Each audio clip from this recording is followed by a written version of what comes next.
Item ಯಾವುದೇ ಇರಲಿ try ಮಾಡಿ ಆಚಿ ಚಿಕನ್ ಮಸಾಲಾ. ಬಿಡದಿ ಟೌನ್ಶಿಪ್ ಬಗ್ಗೆ ಜೆಡಿಎಸ್ ಪಾದಯಾತ್ರೆ ವಿಚಾರಕ್ಕೆ ಸಂಬಂಧಪಟ್ಟಂತೆ ಸಿಎಂ ಡಿಕೆ ಶಿವಕುಮಾರ್ ಹೇಳಿಕೆಯನ್ನ ಕೊಟ್ಟಿದ್ದಾರೆ. ಬಿಜೆಪಿಯವರು ಮಾಡ್ತಾ ಇರುವಂತಹ ಆರೋಪಕ್ಕೆ ಸಿಎಂ ಡಿಕೆ ಶಿವಕುಮಾರ್ ಟಾಂಗ್ ಕೊಟ್ಟಿದ್ದಾರೆ. ನಾನು ಸದ್ಯಕ್ಕೆ ಯಾವುದಕ್ಕೂ ಉತ್ತರವನ್ನ ನೀಡೋದಕ್ಕೆ ತಯಾರಿಲ್ಲ.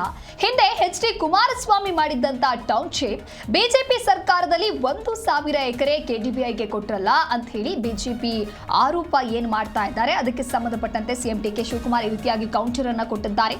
ಮಹಾರಾಷ್ಟ್ರದಲ್ಲೂ 80,000 ಎಕರೆ ಟೌನ್ ಮಾಡಿದ್ದಾರೆ. ಇನ್ನು ತೆಲಂಗಾಣದಲ್ಲಿ 40,000 ಎಕರೆಯಲ್ಲಿ ಟೌನ್ ಮಾಡಿದ್ದಾರೆ. ನಾನು ಮಾಡಿದ್ದು ಟೌನ್ಶಿಪ್ ಮಾಡಿದ್ದಲ್ಲ, ಬಿಡದಿ ಇಂಡಸ್ಟ್ರಿ ಟೌನ್ಶಿಪ್ ಯಾರು ಮಾಡಿದ್ದು? ಆ ಜಮೀನು ರೈತರದ್ದು ಹೋಗಿಲ್ವಾ ಅಂತ ಹೇಳಿ ಪ್ರಶ್ನೆಯನ್ನ ಮಾಡಿದ್ದಾರೆ. ಪಾಪ ರಾಜಕಾರಣವನ್ನ ಮಾಡ್ತಾ ಇದ್ದಾರೆ, ಮಾಡ್ಲಿ. ಬಿಜೆಪಿ ಮಾಡ್ತಾ ಇರುವಂತಹ ಆರೋಪಕ್ಕೆ ಸಿಎಂ ಡಿಕೆ ಶಿವಕುಮಾರ್ ಇದೀಗ ಈ ರೀತಿಯಾಗಿ ಟಾಂಗ್ ಕೊಟ್ಟಿದ್ದಾರೆ.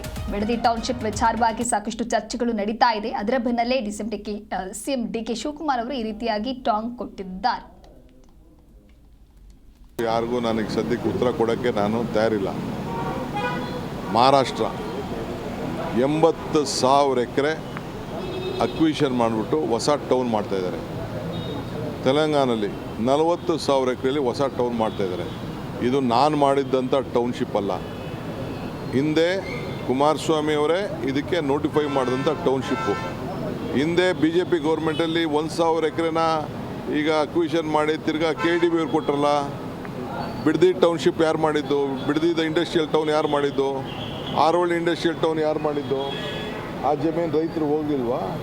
ಈಗ ರೈತರೆಲ್ಲ ಒಪ್ಕೊಂಡಿದ್ದಾರೆ. ಒಬ್ಬ ರಾಜಕಾರಣ ಮಾಡಬೇಕು ಅಂತಿದ್ದಾರೆ, ರಾಜಕಾರಣ ಮಾಡಲಿ. ನಾನು ಯಾರಿಗೂ ನನಗೆ ಸದ್ಯಕ್ಕೆ ಉತ್ತರ ಕೊಡೋಕ್ಕೆ ನಾನು ತಯಾರಿಲ್ಲ. ಮಹಾರಾಷ್ಟ್ರ 80,000 ಎಕರೆ ಅಕ್ವಿಷನ್ ಮಾಡಿಬಿಟ್ಟು ಹೊಸ ಟೌನ್ ಮಾಡ್ತಾಯಿದ್ದಾರೆ. ತೆಲಂಗಾಣದಲ್ಲಿ 40,000 ಎಕರೆಯಲ್ಲಿ ಹೊಸ ಟೌನ್ ಮಾಡ್ತಾಯಿದ್ದಾರೆ. ಇದು ನಾನು ಮಾಡಿದ್ದಂಥ ಟೌನ್ಶಿಪ್ ಅಲ್ಲ. ಹಿಂದೆ ಕುಮಾರಸ್ವಾಮಿ ಅವರೇ ಇದಕ್ಕೆ ನೋಟಿಫೈ ಮಾಡಿದಂಥ ಟೌನ್ಶಿಪ್ಪು.